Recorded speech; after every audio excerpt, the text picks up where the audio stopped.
Dawn broke over the Pacific jungle as a Japanese infantry platoon watched the swamp in front of them, confident it was an impenetrable wall of mud, roots, and stagnant water. Then the ground began to tremble. Not from infantry. Not from trucks. But from Shermans, rising out of the swamp like steel giants, moving where no machine should move. If you want more unbelievable WW2 stories like this, hit like, subscribe, and share this video. The Japanese infantry holding the swamp line that morning believed they understood the terrain better than anyone. For 2 years, as the Pacific War expanded island by island, their doctrine had been shaped by one assumption: nature itself was their strongest ally. Dense jungle, knife-like ridgelines, monsoon rains, and especially swamps, these were not merely obstacles. In Japanese field manuals, they were described as natural fortifications, as reliable as concrete walls. To them, a swamp wasn't just mud. It was a shield. A tank, any tank, would sink, stall, or drown long before reaching their firing pits. Even American reconnaissance reports suggested the same. Early in the war, tanks bogged down repeatedly in New Guinea, Guadalcanal, and Bougainville, reinforcing an idea the Japanese trusted deeply: if you chose the terrain wisely, American armor could be neutralized. That idea shaped the line they built here. The swamp stretched nearly a mile, thick with mangrove roots woven into chaotic knots. Pools of dark water reflected slivers of gray sky. Beneath the surface lay soft mud that swallowed boots beyond the ankle. In some places, the ground vibrated like a drum when stepped on, a sign of deep pockets of waterlogged soil beneath a thin crust. To the Japanese infantry, this was perfection. Machine gun nests were dug into the drier fringe. Anti-tank rifles were placed forward of the trees, pointed at the only dry approach they assumed the Americans would use. Their trenches curved like claws around the swamp's edge, protecting the flanks. But the swamp did more than offer defense. It allowed the Japanese to economize. With the U.S. Army pushing across the island, they could not defend every ridge and valley with equal strength. So they concentrated rifles, ammunition, and grenades along what they believed were predictable, solid routes. The swamp, in their minds, handled the rest. What they didn't know was that American engineers had been studying this very ground for weeks. Across the lines, the U.S. infantry and tank battalions had learned, through bitter trial and countless reports, that the Pacific Theater punished any army that underestimated terrain. But it also rewarded the force that adapted fastest. In 1943 and early 1944, this philosophy had shifted American thinking. Engineers were no longer simply road builders. They were terrain analysts. They mapped groundwater, measured mud depth with steel rods, examined soil compression, and studied local plant growth as indicators of hidden firmness. With them were the Shermans. Reliable. Wide-tracked. Surprisingly agile for their weight. Every crewman understood the same truth: the Sherman was only as unstoppable as the terrain it could cross, and the engineers who made that crossing possible. For days, American scouts had crawled along the swamp's outer fringe, noting which mangroves grew upright and which leaned, where water pooled and where the ground felt spongy but held shape. Engineers quietly tested small sections at night, pushing long bamboo poles into the mud to measure depth. When they found a shallow ridge hidden beneath the water, a natural shelf running diagonally through the swamp, they marked it with barely visible cloth strips tied to reeds. It was a path no Japanese soldier had noticed. And it would soon become the very route the Shermans followed, setting the stage for a moment the defenders believed could never happen. The shallow ridge hidden beneath the swamp water was more than an interesting discovery. For the American engineers, it was an opportunity, one that could flip the battlefield upside down. If the Shermans could move along that submerged shelf, they could strike the Japanese line from a direction the enemy considered physically impossible. That meant no layered defenses, no overlapping machine gun fire, no pre-sighted anti-tank rifles waiting to punch through armor. It was a chance to turn the terrain, the very thing meant to stop them, into a weapon. To make that happen, the engineers needed precision. Each night, under thick jungle canopy, small engineer teams slipped into the swamp with coils of thin rope, short stakes, and waterproof grease pencils. Kneeling in knee-deep water, they mapped the ridge inch by inch, marking spots where mud deepened or where mangrove roots created hazards. Some areas were firm enough to support a 7-ton bulldozer blade. Others would require reinforcement. They had done this work on New Guinea's flooded riverbanks and in the rain-saturated lowlands of Bougainville. The Pacific had become their classroom, and they had learned fast. By the fourth night, the plan took shape. The Shermans would move in a staggered line, each tank offset from the next to distribute weight. Recovery vehicles and engineer bulldozers would follow behind, ready to pull or push any tank that sank. Infantry would wade beside them, using the swamp itself as concealment until the tanks burst into the open. But crossing the swamp wasn't just about moving forward, it was about getting close without warning. American artillery officers coordinated a schedule to mask the sound of engines. Heavy guns would open fire at irregular intervals, each thunderous burst covering the rumble of Sherman engines starting up or repositioning deeper within the foliage. Pilots overhead flew wide loops to drown out metal clanking. In the humid night air, the synchronized noise created a kind of acoustic camouflage. Meanwhile, tank crews prepared their machines for the ordeal. Drivers inspected track tension, knowing a thrown track in a swamp could immobilize a tank beyond rescue. Loaders stuffed the turret with high-explosive rounds, ideal for cracking Japanese bunkers once the Shermans emerged. Commanders tied spare logs and planks to the sides of their hulls, ready to use them as emergency bridging if the mud turned treacherous. The Japanese had no clue what was unfolding just beyond the curtain of mangroves. Their sentries continued scanning the predictable routes, the hard ground, the narrow road, the ridgeline trail. To them, American armor was loud, clumsy, and dependent on clear paths. If tanks approached, they would hear them long before seeing them. The swamp, in their eyes, negated any chance of surprise. But American planners were counting on that belief. In war, surprise does not always come from secrecy. Sometimes it comes from doing what the enemy considers unthinkable. By the fifth night, everything was ready. The engineers had charted a safe, or at least survivable, path. The artillery timetable was locked in. The Shermans were positioned in tight formations beneath dense canopy. Infantrymen, soaked to the waist, waited for the signal in silent lines. And the swamp shelf, invisible beneath dark water, ran like a hidden corridor toward the enemy trenches. The next dawn would test everything the Americans had prepared, and everything the Japanese believed they knew. The Japanese infantry holding the swamp line had settled into a rhythm, a pattern born from months of defending difficult ground. Every morning followed the same script, a rotation of sentries, a cleaning of rifles, a careful check of ammunition pouches, and a long look across the murky water that guarded their flank. The swamp never changed. It never shifted allegiance. It never betrayed them. In their minds, it was the one part of the battlefield they never had to worry about. To them, American armor was predictable. Tanks needed firm soil. They needed roads. They needed engineers to lay planks and build bridges. The idea of Shermans crossing a swamp, let alone using it as a deliberate axis of attack, felt beyond imagination.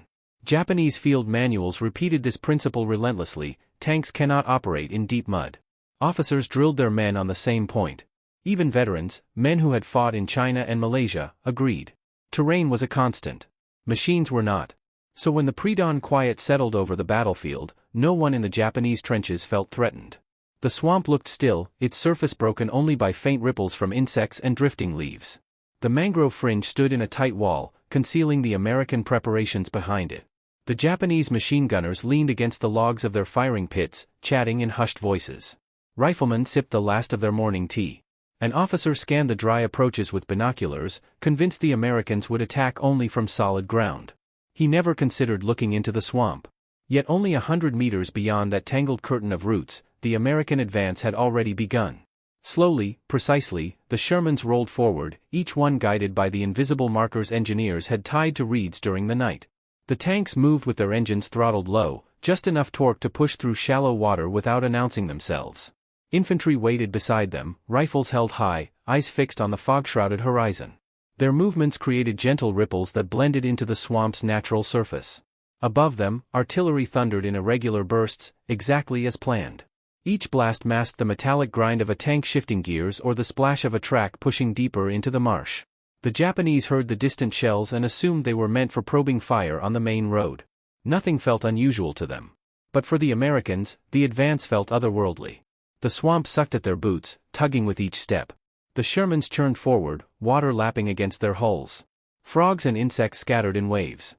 Every few minutes, a driver slowed, letting his tank ease over a hidden patch of firmer ground. Behind them, engineer bulldozers crept in silence, ready to reinforce the path if any tank became stuck. This was not the rapid armored thrust seen in Europe. This was slow, deliberate infiltration, armor slipping through terrain that had been dismissed as impossible. 20 minutes into the advance, the lead Sherman reached the halfway mark of the swamp.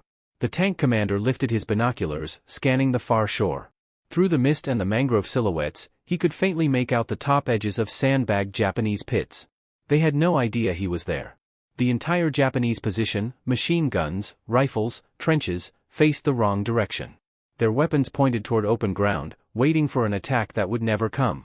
Their confidence in the swamp had blinded them to the danger rising from beneath its surface. And with each slow meter the Shermans gained, the moment of revelation crept closer. The final stretch of the swamp shelf narrowed, guiding the Shermans between two dense clusters of mangroves. The trees formed a natural gate, dark branches reaching overhead, roots twisting beneath the water like skeletal hands. Beyond the gate lay the open ground in front of the Japanese trenches. If the tanks crossed this last stretch unseen, the defenders would meet American armor not in the distance, but at point-blank range. Inside the lead Sherman, the driver kept his hands steady on the controls. Every few seconds, the tank lurched as the tracks climbed over submerged roots. Water washed against the bow, swirling up in muddy splashes. The air inside the turret was thick with humidity, sweat pooling under the crew's shirts. But no one complained. They all understood the importance of silence. Their radios stayed quiet. Their voices stayed low. It was a moment where discipline mattered more than speed. The infantry beside them advanced with the same patience. Waist-deep in murky water, they used the tank's hulls as moving cover.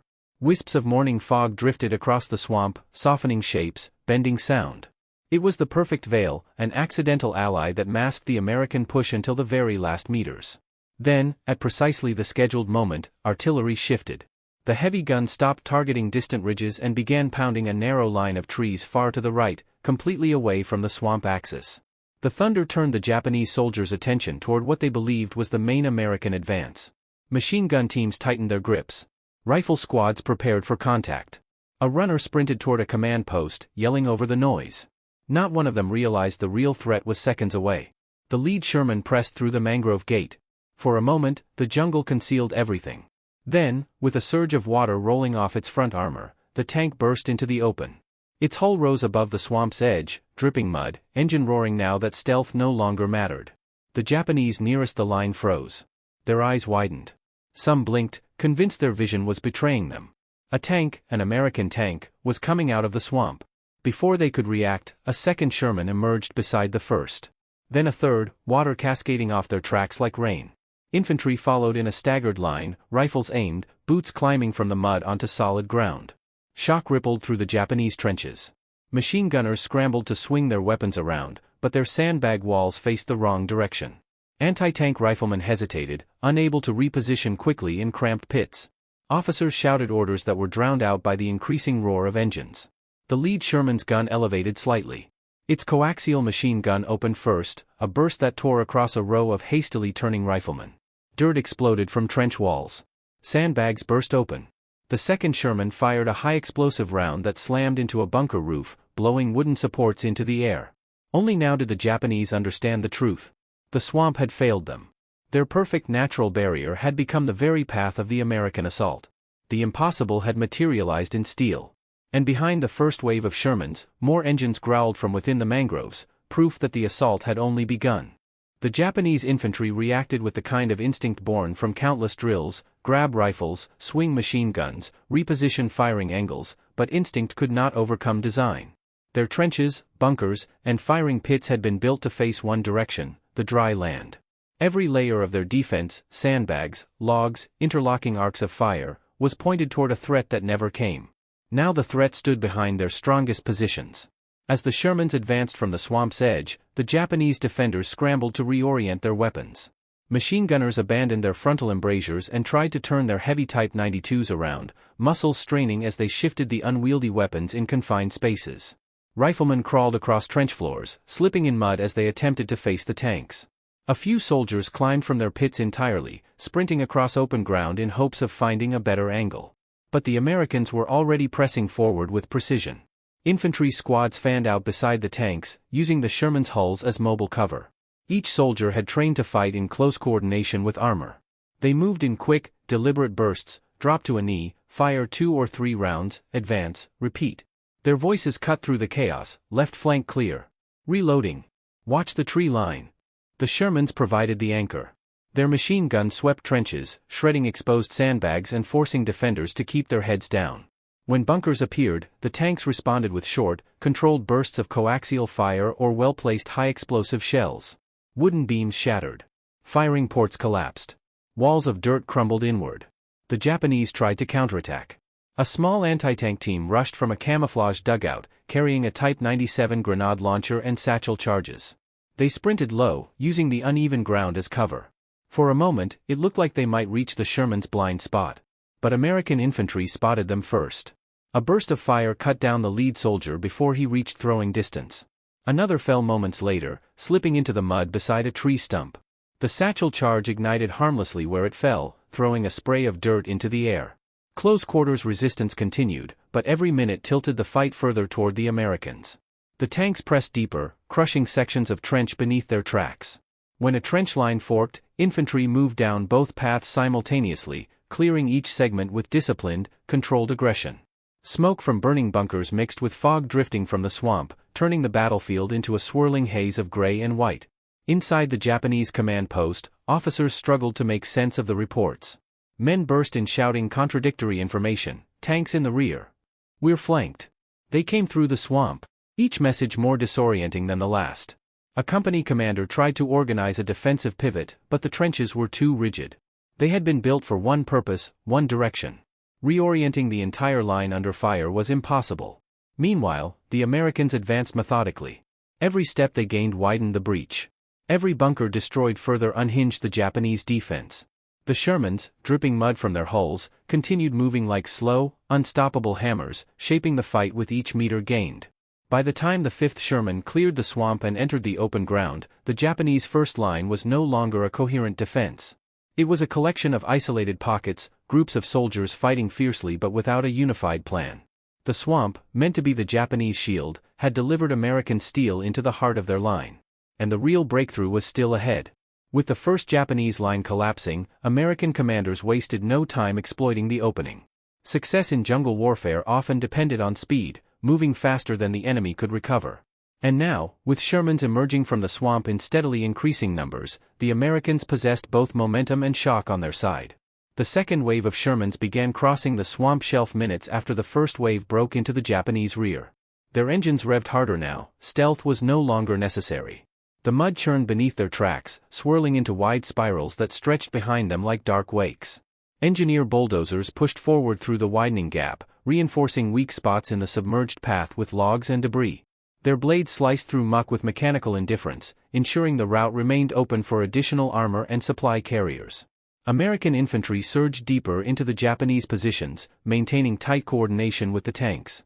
Fireteam leaders pointed out pockets of resistance, marking targets with short bursts. The Shermans responded with efficiency, swinging turrets, adjusting elevation, and firing controlled high-explosive rounds that shattered barricades or collapsed the entrances of fortified dugouts. Each detonation sent columns of soil and splintered wood into the air. For the Japanese, the battlefield had become a maze collapsing around them. Their second defensive line, an interconnected series of trenches running along a slight ridge, had been designed to reinforce the first.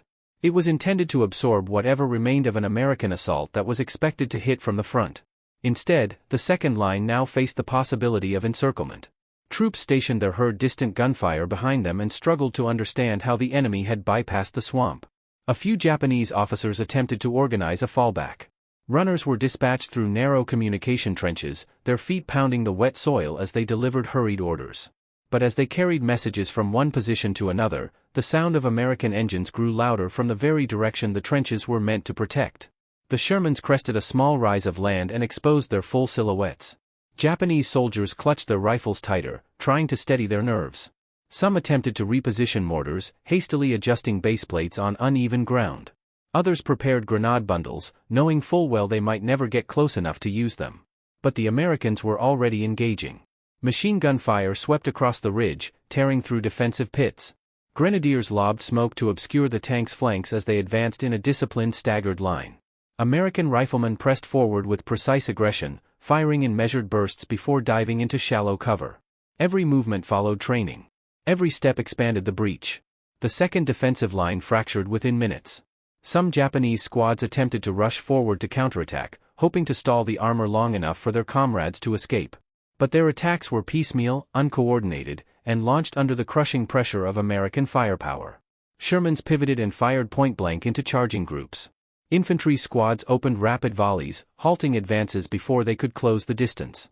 By late morning, the American beachhead inside the swamp corridor had transformed into a wide, stable front.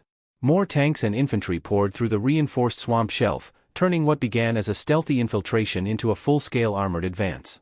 The Japanese had lost control of the terrain they trusted most. And as the Americans pressed further inland, the defenders realized they were running out of both space and time.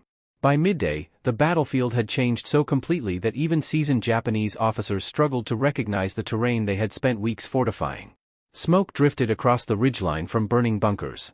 Trenches that once formed clean defensive arcs were now twisted, cratered, or collapsing inward. The swamp, once their greatest ally, had become an open doorway through which American armor and infantry flowed in an unbroken stream. Still, the Japanese were not finished.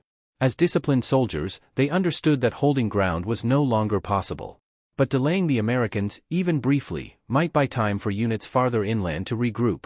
And so, what remained of several companies withdrew toward a final defensive pocket, a cluster of interlinked firing pits, foxholes, and earthen bunkers built around a low knoll not far from the main supply trail. It was the last position with a commanding view of the surrounding terrain. If they could hold this ridge, even for an hour, they believed they could slow the American advance. But the Americans moved faster. Recon scouts, advancing ahead of the armored column, identified the final Japanese strongpoint from a distance. A call went out over radio nets. Within moments, the Shermans adjusted their formation, shifting left to approach the ridge from two angles. Infantry squads spread out through the underbrush, using fallen logs and shell craters as cover. The Japanese defenders braced themselves. Machine gunners loaded fresh belts. Riflemen steadied their weapons on sandbags. A mortar team adjusted their tube, aiming at the suspected approach path. Their officer paced behind them, shouting instructions over the dull roar of distant gunfire. Every man understood the stakes. This was less about victory and more about honor, about holding out as long as humanly possible. Then the American assault began. It started with a coordinated bombardment. Sherman crews fired high-explosive rounds into suspected bunker mouths, shaking the ridge with a series of bone-deep pulses. Dirt geysered upward. Logs splintered. One bunker entrance collapsed completely, its interior swallowed by dust and falling debris. The mortar team attempted a hasty response, launching shells toward the advancing infantry, but the Shermans shifted fire within seconds, overwhelming their position with explosive force. American rifle squads pressed forward behind the armor, moving in coordinated pairs. One team laid suppressive fire while the other advanced. Grenadiers lobbed smoke grenades to obscure open ground. The whole attack moved with deliberate rhythm, every motion controlled, every voice steady. The Japanese defenders fought fiercely. A machine gun crew managed to send several long bursts across a clearing, pinning down an American fire team. An anti-tank rifle unit took aim at the side armor of a Sherman, hoping for a lucky strike. A lone soldier rushed forward with grenade bundles, determined to get close enough to disable a tank. But the Americans were ready. Infantry spotted the anti-tank rifle team and eliminated them with precision fire. The soldier carrying grenade bundles fell under a crossfire before he reached halfway. A Sherman facing the machine gun crew pivoted and fired a point-blank shell that flattened the pit and smothered the weapon instantly. Within minutes, the Japanese ridge defense fragmented into isolated pockets. Some soldiers retreated deeper into the jungle. Others held their positions until the final moment, firing until American rounds cut them down. The knoll that had once anchored their hopes became a patchwork of burning timber, cratered soil, and shattered earthworks. By early afternoon, the last organized resistance broke. American infantry secured the ridge and signaled the all-clear. The Shermans rolled past, engines rumbling with the confidence of a force that had just achieved the impossible, turning swampland into an armored highway and crushing a defensive system built on outdated assumptions. But the full meaning of what happened here, what it revealed about the war's future, was only beginning to take shape. By late afternoon, the battlefield lay quiet except for the distant hum of American supply trucks approaching the newly secured ridge. The swamp behind them, once a dark, tangled barrier, now bore the unmistakable scars of armored passage. Tracks cut winding scars across the waterlogged soil. Broken mangrove roots drifted near the surface. Mud churned high onto tree trunks marked the route the Shermans had taken, proof that the impossible ground had become a usable highway. For the Americans, this was more than tactical success. It was confirmation of something their engineers and commanders had been learning throughout the Pacific War: terrain was not fate. Even the deepest jungle or wettest swamp could be mastered through planning, coordination, and sheer persistence. It was the kind of lesson that separated industrial armies from those that relied heavily on terrain to shape their defense. For the Japanese defenders, the realization came too late. Their entire defensive philosophy on this island had depended on the swamp. It had shaped their bunker lines, their firing arcs, their fallback plans, even their morale. They believed the Americans would never attempt a direct assault across such unforgiving ground. They believed the swamp would immobilize the tanks, drown infantrymen, and force any attack onto predictable routes. And in a war already tilting against them, that belief offered comfort, an illusion of control. When the Shermans rose out of the water, that illusion shattered. Word of the event traveled quickly through surviving Japanese units. Soldiers whispered about steel ghosts that moved through mud as if it were pavement. Some believed the Americans had developed a new kind of tank. Others insisted the engineers possessed secret devices that hardened the swamp. None could accept the simpler truth, that American planning, resources, and adaptation had outpaced their expectations. The psychological impact stretched far beyond the immediate battlefield. Maps that once held red lines labeled impassable were now questioned. Defensive positions built behind paddies or marshland suddenly felt vulnerable. Officers tasked with reinforcing inland positions struggled to decide whether to trust natural terrain at all. The sense of certainty that had once motivated Japanese infantry had been replaced by doubt, a quiet, lingering fear that the Americans could appear from any direction. And indeed, the American advance pressed on with that momentum.